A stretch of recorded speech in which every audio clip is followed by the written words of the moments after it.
144 বছর পরে গোটা পৃথিবীর দেশ থেকে সমগ্র ব্রহ্মাণ্ড থেকে প্রায় 70 কোটি ভক্তবৃন্দ যেখানে একত্রিত হলেন কুম্ভ স্নানে। 144 বছর পরে এই মহাযোগ এসেছিল, আবার এসেছে, আবার 144 বছর পরে আসবে। তখন আমরা কেউ থাকবো না বাবা। আমাদের ভাগ্য যে আমরা শুনতে পেলাম, দেখতে পেলাম। আপনারা অনেকে আছেন যারা কুম্ভে স্নান করে এসেছেন, আপনারা মহাভাগ্যবান। শুধু স্নান করা, ওখানে গঙ্গা, যমুনা, সরস্বতী ত্রিবেণী সঙ্গমে। মায়েরা ভালো করে জানবেন ত্রিবেণী, বেণী কথাটা, বেণী কথাটা সম্পর্কে মায়েরা খুব ভালো জানবেন, বাবারা হয়তো নাও জানতে পারে। বেণী কাকে বলে মা? বেণী কথাটা প্রায় আমরা শুনতে পাই। বেণী বেণী বেণী, কিসের বেণী হয়? চুলে বেণী হয় না, বিনুনি। তা চুলটা যখন বিনুনি করেন, চুলটাকে ক ভাগ করেন? 3 ভাগ করেন। যারা বিনুনি এখন করেছেন সামনের দিকে এগিয়ে দেখুন, 3টে ভাগ আপনি নিজের হাতে করেন, কিন্তু যখন বেণী করা হয় তখন কিন্তু 3টে ভাগ দেখা যায় না। দেখুন 2টো দেখা যাবে, এইরকম এইরকম এইরকম এইরকম, একটাকে কিন্তু দেখা যায় না। ওখানে যান ত্রিবেণীতে, সেখানে গেলেও গঙ্গা যমুনা দেখতে পাবেন, কিন্তু সরস্বতী দেখতে পাবেন না। ওখানে একটা সরস্বতী নদী বলে তিনি অন্তঃসলীলা, দেখা যাবে না। চুলের মধ্যে বেণী বলে তাতে 3টে ভাগ দেখা যাবে না। আপনি নিজের হাতে 3টে ভাগ করবেন, কিন্তু একটা ভাগকে দেখা যাবে না। সেই ত্রিবেণী সঙ্গমে যেখানে সমুদ্র মন্থনের সময় অমৃতের ভাণ্ড উঠলো, আর দেবতারা আর অসুরদের মধ্যে অমৃত নিয়ে কাড়াকাড়ি শুরু হলো। দেবতারা বলছে আমরা অমৃত পাবো, অসুরগণ বলছে আমরা ছেড়ে দেবো কেন, পরিশ্রম তো আমরাও করেছি। এই অমৃতের কলসি নিয়ে কাড়াকাড়ি শুরু হলো।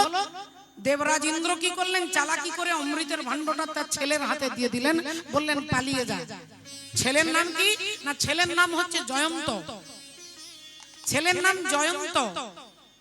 আর সেই জয়ন্ত কি করলেন? কাক রূপ সেজে, কাক সেজে ফোঁটে করে কলসিটা নিয়ে উড়তে উড়তে যাচ্ছে। ওই উড়তে উড়তে যেতে যেতে কলসি থেকে 4 জায়গায় 4 ফোঁটা অমৃতের বিন্দু পড়েছিলেন। তাই 4 জায়গাতেই কুম্ভ হয়।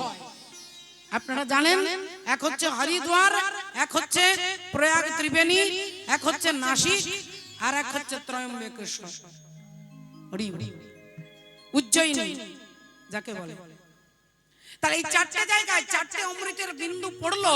লক্ষ লক্ষ ভারতবাসী যাচ্ছে সেই ভক্তির অমৃতকে আস্বাদন করবার জন্য। তীর্থে যাচ্ছেন, নবদ্বীপ যাচ্ছেন, বৃন্দাবন যাচ্ছেন, কুম্ভ যাচ্ছেন, কত কত হাজার হাজার ভক্ত।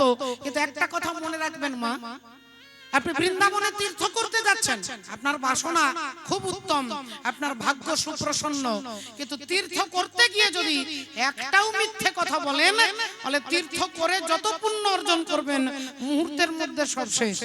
হরি বল। একটা মিথ্যে বললে, বৃন্দাবনে গিয়ে একটা মিথ্যে কথা বললে, আপনি এত দক্ষিণ 24 পরগনা থেকে কষ্ট করে ট্রেনে, বাসে, রাত্রি জেগে ভিড়ের মধ্যে যাবেন এত কষ্ট করে, ওখানে গিয়ে একটা শুধু মিথ্যে বলবেন, আপনার তীর্থযাত্রা পরিশ্রম সকলই মনের ভ্রম হয়ে যাবে, আপনার ব্যর্থ হয়ে যাবে। কিন্তু এই যে হরিনাম রূপী ত্রিবেণীতে এখানে যে এসেছেন, এই ত্রিবেণীতে যে এসেছেন ভগবানের কীর্তন শুনতে, ভগবানের চরণের তলাতেই ত্রিবেণী আছে। ভগবান শ্রীকৃষ্ণের চরণের তলাতে ত্রিবেণী। ওগো নিচে সরস্বতী, উপরে যমুনা, আর পাশেতে গঙ্গা বয়। ওগো নিচে সরস্বতী, উপরে যমুনা, পাশেতে গঙ্গা বয়। আর ত্রিবেণী উপরে দুই তরু শোভে, ত্রিবেণীর উপরে দুই তরু শোভে, ত্রিবেণীর উপরে দুই তরু শোভে। কি মায়াপরূপতাই হে, কি মায়াপরূপতাই হে, কি মায়াপরূপতাই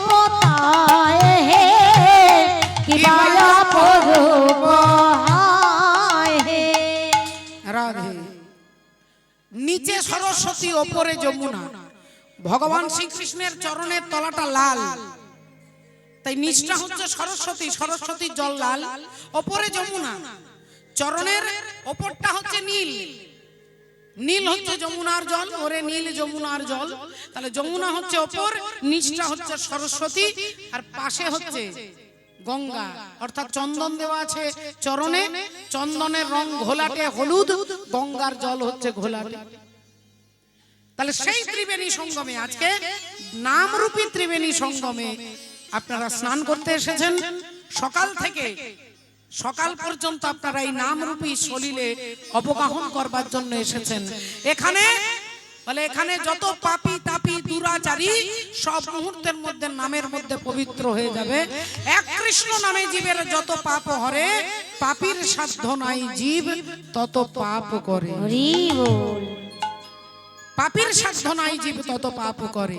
ওই পূর্ণিমার চন্দ্র যিনি কিরণ প্রকাশ, ওই না পূর্ণিমার চন্দ্র যিনি কিরণ প্রকাশ, পূর্ণিমার চন্দ্র যিনি কিরণ প্রকাশ, ও গো তোরা দেখে যাহা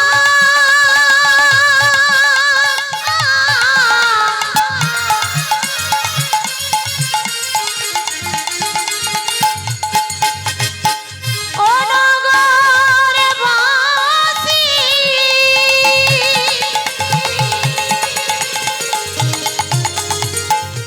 দেখে যা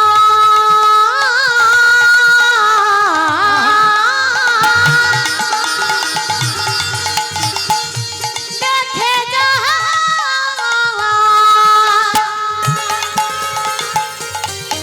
ওই পূর্ণিমার চন্দ্র যিনি কিরণ প্রকাশ, ওই পূর্ণিমার চন্দ্র যিনি কিরণ প্রকাশ, আর দূরে গেল অন্ধকার পাইয়া নৈরা, ও গো দূরে গেল অন্ধকার পাইয়া নৈরাত, দূরে গেল অন্ধকার পাইয়া নৈরাত, আধার দূরে যাবে হে, আধার দূরে যাবে হে, আধার দূরে যাবে হে, আধার দূরে যাবে হে, ওই গোরা চাঁদের উদয় হলে, আধার দূরে যাবে হে, গোরা চাঁদের উদয় হলে, আধার দূরে যাবে, গোরা চাঁদের উদয় হলে, হরি হরি হরি, গোরা চাঁদের উদয় হলে, হরি হরি হরি, গোরা চাঁদের উদয় হলে, হরি হরি হরি, গোরা চাঁদের উদয় হলে, আধার দূরে যাবে হে, আধার দূরে, ওগো দূরে গেল অন্ধকার পাইয়া নৈরাত, দূরে গেল অন্ধকার পাইয়া নৈরাত। অন্ধকারকে দূর করবার জন্য ভগবান আসছে। কোন ভাগ্যে কোন জীবের শ্রদ্ধা যদি হয়, তবে তো সেই জীব সাধু সঙ্গ করয়।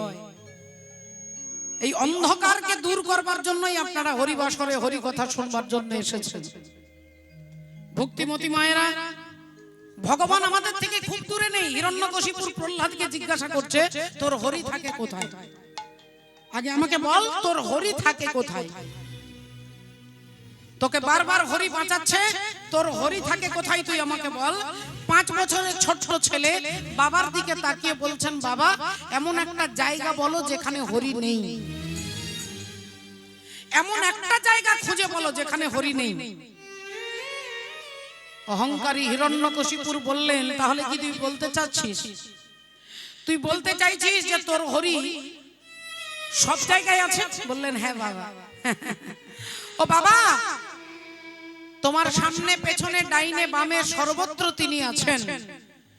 অহংকারী হিরণ্যকশিপুর, অহংকারী ব্যক্তি যারা, তারা পণ্ডিতের সঙ্গ করে না, আর পণ্ডিত তাকে হারিয়ে দেবে। তার থেকে যে বেশি জানে তার সঙ্গ করে না, তার থেকে যে কম জানে তার সঙ্গে বেশি হাঁটা চলা করে। কেন না, তাকে সারাক্ষণ ডাউন করবে। এটা হচ্ছে অহংকারী ব্যক্তির লক্ষণ। হিরণ্যকশিপুর বললেন, তোর হরি যদি সব জায়গায় আছে তাহলে দেখাই স্তম্ভের মধ্যে, এই স্তম্ভটার মধ্যে তোর হরিকে দেখতে পাচ্ছিস?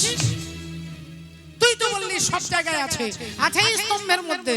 প্রহ্লাদ বললেন, হ্যাঁ বাবা, আমি ওখানেও হরিকে দেখতে পাচ্ছি, ওইখানেও দেখতে পাচ্ছি। যেই বলেছে অমনি গদাটা তুলেছে, বললেন, দেখ তাহলে আজ তোর হরির একদিক কি আমার একদিক।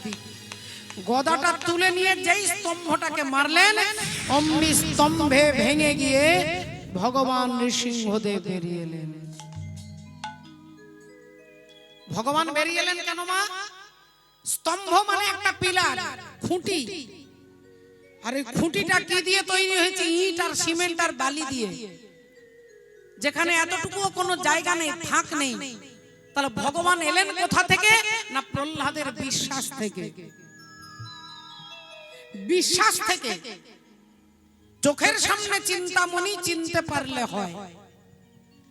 অত্যাচারী দুরাচারী দুর্যোধন তার ভাই দুঃশাসনকে বলছে, যা পঞ্চপাণ্ডবকে পাশা খেলায় হারিয়েছি, আজকে যা দ্রৌপদীর চুলের মুঠি ধরে টানতে টানতে নিয়ে এসে তাকে কাপড়টা খুলে দিয়ে আমার এইখানে বসিয়ে দিবি, যা জানিয়া দুঃশাসন ছুটলেন।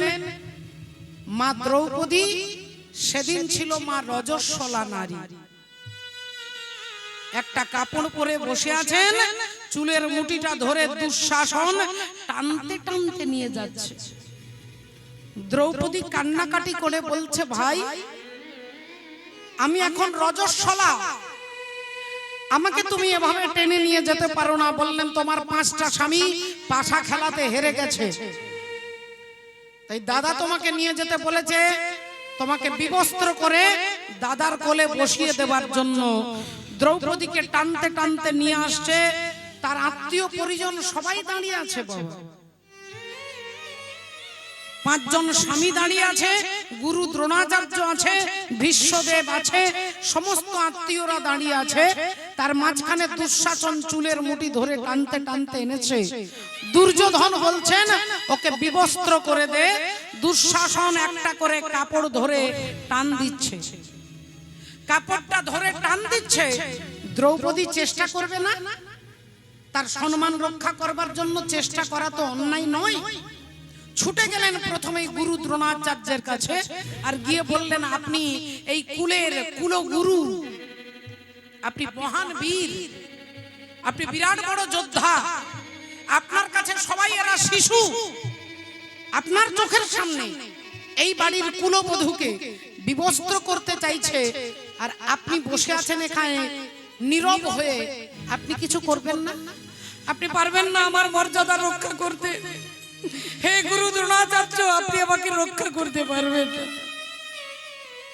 আমি আপনাকে ধিক্কার জানাচ্ছি, আমি ধিক্কার জানাচ্ছি, আপনার বিরুদ্ধে ধিক্কার। আপনি এত বড় বীর কিসের জন্য? একজন নারীর সম্মান রক্ষা করতে পারছেন না? গুরু দ্রোণাচার্য মাথা নিচু করে বসে গেলেন। ছুটে গেলেন দাদু ভীষ্মদেবের কাছে, যিনি আকুমার ব্রহ্মচারী, যার বীরত্বের কাছে গোটা পৃথিবী থরথর করে কাঁপে। সেই দাদু ভীষ্মদেবের পায়ে ধরে দ্রৌপদী বলছেন, দাদু আপনি আমাকে বাঁচাবেন না? দাদু, দুঃশাসন আমাকে বিবস্ত্র করতে চাইছে এই ভরা রাজসভাতে, আপনি আমাকে রক্ষা করুন দাদু, রক্ষা করুন। দ্রৌপদী কাঁদছেন। ভীষ্মদেব মাথা নিচু করে চোখটা নিচের দিকে করে নিলেন। দ্রৌপদী বললেন, আচ্ছা এই জন্যই আপনি আকুমার ব্রহ্মচারী? আজকের এই দিনটা দেখবার জন্যই কি আপনি ব্রহ্মচারী? সারাটা জীবন বিবাহ করলেন না, আর আজকে বাড়ির কুলবধূকে বিবস্ত্র করবে, এটা দেখবার জন্যই কি আপনি ব্রহ্মচারী? আমি আপনার ব্রহ্মচর্যের ধিক্কার জানাচ্ছি। ভীষ্মদেব নীরব হয়ে চুপচাপ হয়ে বসে রইলেন। একে একে সবার হাতে সবার কাছে রিকোয়েস্ট করলেন, অনুরোধ করলেন, আমাকে বাঁচাও, আমাকে বাঁচাও। 5 জন স্বামীর কাছে গেলেন, কেউ এগিয়ে আসছে না। এমন সময় একটাই রাস্তা বাকি আছে। বিদুর বললেন, দাসীপুত্র বিদুর, যার বলার কোনো অধিকার নেই, যিনি সমাজে অবহেলিত, সেই বিদুর দরজার বাইরে গিয়ে ইশারা করে বলছে, মা এরা কেউ তোমাকে বাঁচাবে না, তোমাকে যিনি বাঁচাবেন তিনি হচ্ছেন ভগবান শ্রী হরি, তুমি তাকে ডাকো। এবার দ্রৌপদী ভগবানকে ডাকবেন, আর ভগবান সেই সময়ের সত্যভামা দেবীর সঙ্গে পাশা খেলতে বসেছে। পাশা খেলছেন, যেমন লুডো খেলা সেরকম পাশা খেলা। পাশার গুটিটাকে একবার ফেলে দিচ্ছে, আর গুটিটাকে ফেলে দিয়ে ছুটে যাচ্ছেন দরজার কাছে, আবার আসছেন, আবার গুটিটা ফেলছে, আবার ছুটে যাচ্ছে, আবার আসছে, আবার যাচ্ছে, আবার আসছে। তা সত্যভামা দেবী বললেন, কি ব্যাপার স্বামী, আপনি আজকে বসে খেলছেন না, একবার গুটিটা ফেলে দিচ্ছেন, আবার দরজার কাছে যাচ্ছেন, আবার আসছেন, আবার যাচ্ছেন। ভগবান বললেন, একটা সমস্যা হয়ে গেছে, আমার বান্ধবী বিপদে পড়ে গেছে। কে তোমার বান্ধবী? না ধ্রুপদ কন্যা, আমার বান্ধবীর নাম হচ্ছে দ্রৌপদী। কি হয়েছে? বলে দুঃশাসন তাকে বিবস্ত্র করতে চাইছে, তাই কাপড়ের আঁচলটাকে ধরেছে। বললেন, তুমি তাহলে কেমন বন্ধু? হরি হে দীন বন্ধু, তুমি আমারও বন্ধু আর বাপেরও বন্ধু। তাহলে তুমি কেমন বন্ধু? তোমার বান্ধবী বিপদে পড়ে আছে, তুমি এখানে লুডো খেলছো, পাশা খেলছো। ভগবান বললেন, সত্যভামা, আমার একটা নীতি আছে, নিয়ম আছে, এই নিয়মের বাইরে আমি যেতে পারি না। আর সেই নিয়মটা কি? না দ্রৌপদী সমস্ত আত্মীয়ের কাছে যাচ্ছে, যারা ওকে কেউ বাঁচাতে পারবে না, দ্রৌপদী তাদের কাছে যাচ্ছে। আর আমি বাঁচানোর জন্য ছটফট করছি, দ্রৌপদী আমার কথা একবারও মনে করছে না। তাই যতক্ষণ পর্যন্ত জীব আমাকে মনে না করে, আমি ততক্ষণ পর্যন্ত কিছু করতে পারি না। এই ঠুটো জগন্নাথের মতো চুপচাপ দাঁড়িয়ে থাকি। এইবার দ্রৌপদী ডাকছে, হে দ্বারকাধীশ, দ্বারকা সে আকার মেরি লাজ রাখো। হে দ্বারকাধিপতি, দ্বারকা থেকে আমার লজ্জা নিবারণ করো। দ্বারকা থেকে এসে আমার লজ্জা নিবারণ করো। লজ্জা নিবারণ করো। এক একটা শাড়ির কুঁচ খুলে যাচ্ছে, দ্রৌপদী ছটফট করছে, ডাকছে। কান থেকে আঁচলটা খুলে যাচ্ছে, এক একটা ভাঁজ খুলে যাচ্ছে, দ্রৌপদী চিৎকার করছে। এক একটা শাড়ির কুচি খুলে যাচ্ছে, দ্রৌপদী চিৎকার করছে। আর সমস্ত কুচিগুলো খুলে আছে, এবার বাকি আছে আর একটা কুচি। আর তখনই ভগবান দ্রৌপদীকে বস্ত্র দান করছেন। এত কাপড় দিলেন যে সারা দিন টানতে টানতে টানতে টানতে কাপড়ের পাহাড় হয়ে গেল, কিন্তু কাপড় আর শেষ করতে পারছেন না দুঃশাসন। কেন? বলে কাপড়টাই ভগবান। ভগবান সেদিন ভক্তের জন্য কাপড় রূপ ধারণ করলেন, সে কাপড়টা শেষ করতে পারছেন না, টানতে টানতে অজ্ঞান হয়ে গেলেন দুঃশাসন। যত রাজসভায় যারা যারা আপনাদের মতো অনুরাগী ভক্ত ছিল, ভগবানের জয়ধ্বনি দিয়ে উঠলেন, দ্বারকাধিপতি ভগবান কৃষ্ণচন্দ্র কি জয়, কৃষ্ণচন্দ্র কি জয়, কৃষ্ণচন্দ্র কি জয়। সবাই জয়ধ্বনি, সবাই উলুধ্বনি, সবাই হরিধ্বনি দিলেন। দ্রৌপদীর লজ্জা নিবারণ হয়ে গেল। আহা, পরের দিন সকালবেলায় দ্রৌপদী ভগবানের কাছে দাঁড়িয়েছে, ভগবান বসে আছেন, দ্রৌপদী ঘরে ঢুকেছেন। এসো এসো এসো দ্রৌপদী। দ্রৌপদী বললেন, কৃষ্ণ, আজ আমার একটা মনে প্রশ্ন, একটা কৌতূহল নিয়ে তোমার কাছে এসেছি। কি প্রশ্ন? বলে, কালকে তুমি আমাকে কাপড় দিয়েছো, এমন কাপড় দিয়েছো সারা জগৎ মনে রাখবে, ইতিহাস তৈরি হয়ে যাবে যে এত বড় কাপড় জগতে কেউ কোনোদিন দেখে নাই। কিন্তু আমার প্রশ্ন হলো, কাপড়টা দিতে তুমি এত দেরি করলে কেন? আমার এক একটা শাড়ির কুঁচ খুলে গেল, তুমি কাপড় দিলে না। এক একটা শাড়ির ভাঁজ খুলে গেল, তুমি কাপড় দিলে না। কাপড়টা কান থেকে খুলে গেল, তুমি দিলে না। কাপড়টা পিঠ থেকে সরে গেল, তুমি দিলে না। কাপড় কোমর থেকে এক একটা খুলে যাচ্ছে, তুমি দিলে না। অবশেষে শেষের সময় তুমি বস্ত্র দিলে। আমার প্রশ্ন, কাপড়টা এত দিতে দেরি করলে কেন? ভগবান সঙ্গে সঙ্গে দ্রৌপদীকে বলছেন, দেখো দ্রৌপদী, তুমি যা বলেছো আমি তাই করেছি। তুমি যা বলেছো তাই করেছি। তুমি যা বলেছো আমি তাই করেছি। তুমি যা বলেছো আমি তাই করেছি। আমি ভক্তের কথাই বাধায় আছি। যা বলেছো তাই করেছি, ভক্তের কাছে বাধায় আছি। যা বলেছো তাই করেছি। আমি ভক্তের কথাই বাধায় আছি। যা বলেছো তাই করেছি, ভক্তের কথায় বাধায় আছি। যা বলেছো তাই করেছি, ভক্তের কথায় বাধায় আছি। যা বলেছো তাই করেছি, ভক্তের কথায় বাধায় আছি। যা বলেছো তাই করেছি, ভক্তের কথায় বাধায় আছি। যা বলে বলেছো তাই করেছি। ভগবান বলছেন তুমি যা বলেছো আমি তাই করেছি, তোমার কথার বাইরে আমার বেরোনোর ক্ষমতা নেই। ভক্ত আমার মাতা পিতা, ভক্ত আমার গুরু, ভক্তই আমার নাম রেখেছেন বাঞ্ছা কল্পতরু।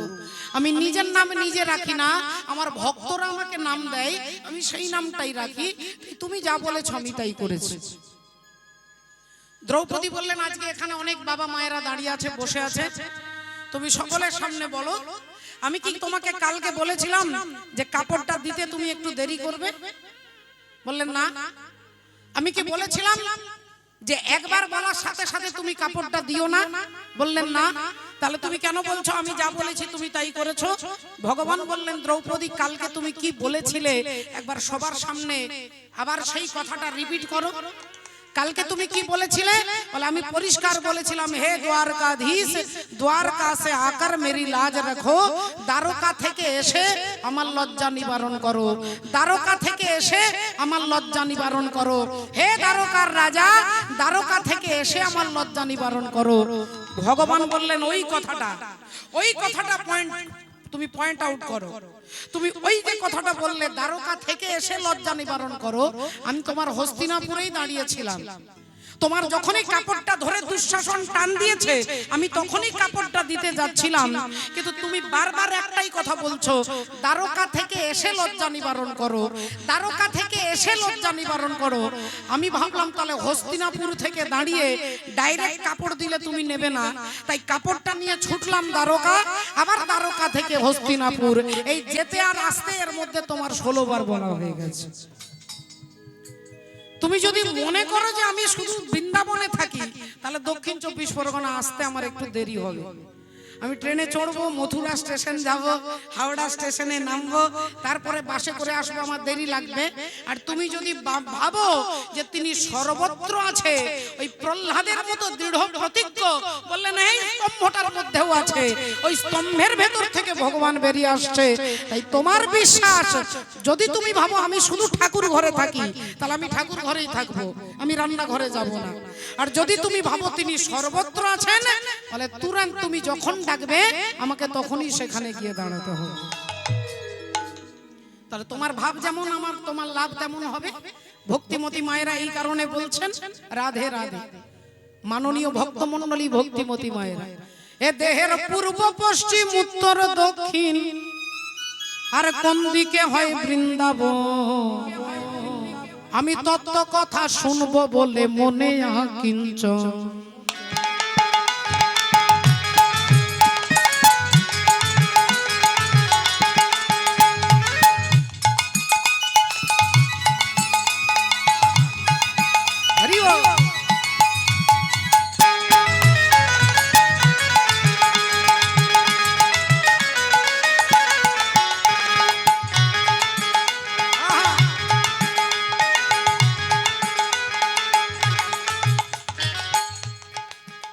দেহের পূর্ব পশ্চিম উত্তর দক্ষিণ, এটা উত্তর আর এটা দক্ষিণ দিক, এটা উত্তরবঙ্গ এটা দক্ষিণবঙ্গ, এটা পূর্ব এটা পশ্চিম, এদিকটা রাধে। তাহলে 4টে দিক আমার দেহের মধ্যে আছে। এ দেহের পূর্ব পশ্চিম উত্তর দক্ষিণ বলে কোন দিকে হয় বৃন্দাবন, তত্ত্ব কথা শুনবো বলে মনে আকিঞ্চন। আহা তত্ত্ব কথা শুনবো বলে মনে আকিঞ্চন, তত্ত্ব কথা শুনবো বলে মনে আকিঞ্চন।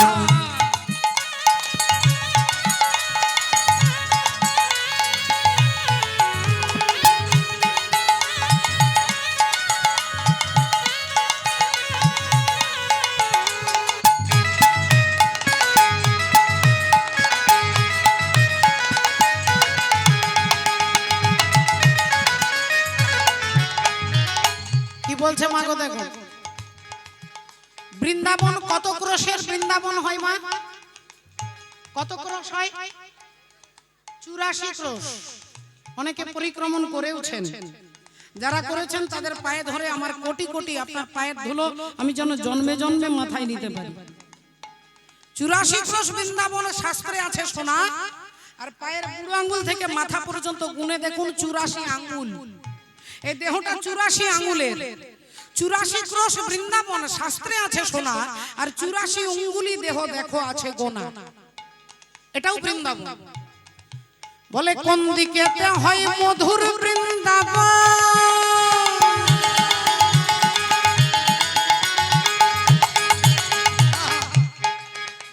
আরে কোনখানেতে রাধা শ্যামের হয় গো বিচরণ, কোনখানেতে রাধা শ্যামের হয় গো বিচরণ, কোনখানেতে রাধা শ্যামের হয় গো বিচরণ। বলি কোথায় হয় রাসস্থলী, ও গো কোথায় হয় রাসস্থলী, বলে কোনখানেতে হয় গো রাসস্থলী। রাস কোথায় হয়? পঞ্চক্রোশ, 5 ক্রোশ জায়গায় গোবিন্দের, রাধা গোবিন্দের রাস। বলি কোথায় হয় রাসস্থলী, আর কোথায় হয় মধুর বৃন্দাবন। আমি তত্ত্ব কথা শুনবো বলে মনে আকিঞ্চন, আহা তত্ত্ব কথা শুনবো বলে মনে আকিঞ্চন। এ দেহের পূর্ব পশ্চিম, ও দেহের পূর্ব পশ্চিম উত্তর দক্ষিণ, পূর্ব পশ্চিম উত্তরে দক্ষিণ, আর কোনখানেতে বৃন্দাবন। তত্ত্ব কথা শুনবো বলে মনে আকিঞ্চন, তত্ত্ব কথা শুনবো বলে মনে আকিঞ্চন, তত্ত্ব কথা শুনবো বলে মনে আকিঞ্চন, তত্ত্ব কথা শুনবো বলে মনে আকিঞ্চন, তত্ত্ব কথা শুনবো বলে মনে আকিঞ্চন, তত্ত্ব কথা শুনবো বলে মনে আকিঞ্চন। মাননীয় ভক্ত মণ্ডলী, ভক্তিমতী মায়েরা, সেই ভগবান এলেন ভক্তকে ধরা দেবার জন্য। ভক্ত এর ধরা দিতে স্বয়ং ভগবান এই ধরা ধামে অবতীর্ণ হলেন। অর্জুনকে বলছেন সর্বধর্ম পরিত্যাজ্যং মামেকং শরণং ব্রজ, অহং ত্বং সর্ব পাপেভ্যো মোক্ষয়িষ্যামি মা শুচ। একমাত্র আমাকে ধরো, একেই বলে ধর্ম। ধর্ম কাকে বলে? বলে আগে ধরো মোরে, পরে ধরো মোরে, আগে ধরে মরে পরে ধরে মরে, আগে ধরে মরে পরে ধরে মরে, আগে ধরে মরে পরে ধরে মরে, আগে ধরো মোরে, ধর মোরে, ধর মোরে, ধর মোরে, আগে ধর মোরে, পরে ধর ও মোরে, গো আগে ধরে মরে পরে ধরে মরে, আগে ধর মোরে, ধর মোরে, ও গো আগে ধরে মরে পরে ধরে মরে, আগে ধরে মরে,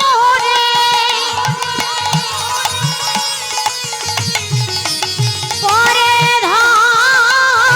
ধরে মরে, আগে ধরে মরে পরে ধরে মরে, আগে ধর মোরে, পরে ধর মোরে, আগে ধরে মরে পরে ধরে মরে, ধর মোরে, ধর মোরে, ধর মোরে, ধর মোরে, আগে আমাকে ধরো। যদি আমাকে ধরতে পারো, অহং ত্বং সর্ব পাপেভ্যো মোক্ষয়িষ্যামি মা শুচ। শ্রদ্ধেয় বাবা ঠাকুর, মাননীয় ভক্ত মণ্ডলী, ভক্তিমতী মায়েরা, যে শাস্ত্রের চরণ প্রান্তে আমরা এসে বসেছি ভগবানের গুণানুকীর্তন শুনবার জন্য। ভগবান সবাইকে কৃপা করেছেন বাবা, সেই কৃপাটা আমরা বুঝতে পারছি না। ভগবত কৃপা, আমার মতো দুরাচারী ব্যক্তি আমি বুঝতে পারছি না যে ভগবান আমাকে কতটা কৃপা করেছেন। সকাল থেকে রাত্রি পর্যন্ত যদি বৃষ্টি হয়, সারা দিন বৃষ্টি হচ্ছে, আপনার বাড়ির উঠোনে একটা বালতি আছে, বালতিটা উল্টানো আছে, বালতিটা উপুড় করা আছে, উল্টানো আছে। এবার যদি সকাল থেকে রাত্রি পর্যন্ত বৃষ্টি হয়, ওই বালতির মধ্যে এক ফোঁটাও জল থাকবে মা? উল্টানো আছে। আচ্ছা, ওটা যদি সোজা থাকতো, বলে বালতিটা ভরে গিয়ে জল উছলে পড়ে যেত। তাহলে বালতির মুখটা ঘোরানো আছে, তাই এক ফোঁটাও জল ধরতে পারছে না। তেমনি ভগবানের দিকে আমরা মুখটা ঘুরিয়ে রেখেছি, মুখটা ঘুরিয়ে রেখেছি সংসারের দিকে, ভগবানের দিকে পিছন করে আছে। এই কারণে ভগবত কৃপা এটা আমরা বুঝতে পারছি না। আপনারা যদি কেউ মনে করেন যে কীর্তন শুনলে বা কীর্তন করালে আমার একতলা বাড়ি দুতলা হয়ে যেত, রাধে রাধে। ও বাবা ঠাকুর, এটা কোশমিন কালেও সম্ভব নয়। সারা জীবন কীর্তন শুনলে আপনার প্রারব্ধে যদি না থাকে, আর সারা জীবন যদি ভগবানের বিরুদ্ধে চলেন, যদি আপনার প্রারব্ধে ভাগ্যে থাকে, আপনি 4 তলা বিল্ডিং এর মালিক হতে পারেন। গ্রামে এরকম অনেক মানুষ আছে কোটি কোটি টাকার মালিক, ভগবানের নামে 50 টাকাও দিতে চায় না, অথচ কোটি টাকার মালিক। প্রতিটা ছেলে, বাড়ির ছেলে চাকরি করে। আপনারা অনেক সময় বলেন, মা ওই লোকটা ভগবানকে মানে না, জানে না, কোনো আচার আচরণ করে না, অথচ ভগবান তাকে 4 তলা বাড়ি দিয়েছে। বলে ভগবান দেয়নি বাবা, তার প্রারব্ধ। শিশুপাল ভগবান কৃষ্ণকে সকাল থেকে রাত্রি পর্যন্ত 99টা গালি দিতেন, গুনে গুনে 99টা গালি গালাজ করতেন। চোর, লম্পট, ছোট লোক, কালো, মূর্খ, কত রকমের বলতেন। 99টা গালি প্রতিদিন দিতেন, প্রতিদিন ভগবানের নিন্দা করতেন। কিন্তু সেই শিশুপাল কোথাকার রাজা ছিলেন? বলে চেদি রাজ্যের রাজা। চেদি রাজ্যের রাজা হচ্ছে শিশুপাল। তাহলে রাজা মানে তো সে ভিখারি নয়। সকাল থেকে রাত পর্যন্ত ভগবানকে গালি দিত, সে কি করে রাজা হলো? এটা তার প্রারব্ধ। তাই আপনার প্রারব্ধে, আপনার ভাগ্যে যদি থাকে, ভগবানকে মানলেও 4 তলা হবে, না মানলেও 4 তলা হতে পারে। কিন্তু ভগবানকে মানলে আর না মানলে পার্থক্যটা কোথায়? না তিনি কোটি টাকার মালিক হতে পারে, কিন্তু তার মনের ভেতরে আনন্দ থাকবে না। আর মাটির বাড়ি ওপরে অ্যাডভেস্টার দেওয়া আছে, হরি বল, রাধে রাধে। যে শ্যামল দাদা ভাই যাকে দেখলাম, যাদের এত অনুরাগ, দেখেই অবাক হয়ে গেলাম। এর কারণটা কি? না ভেতরে আনন্দ। এই আনন্দ ভগবান নাম আপনাকে দিতে পারবে। এছাড়া ভগবানের নামের সঙ্গে টাকা পয়সা, ধন রত্নের কিচ্ছু সম্পর্ক নেই বাবা।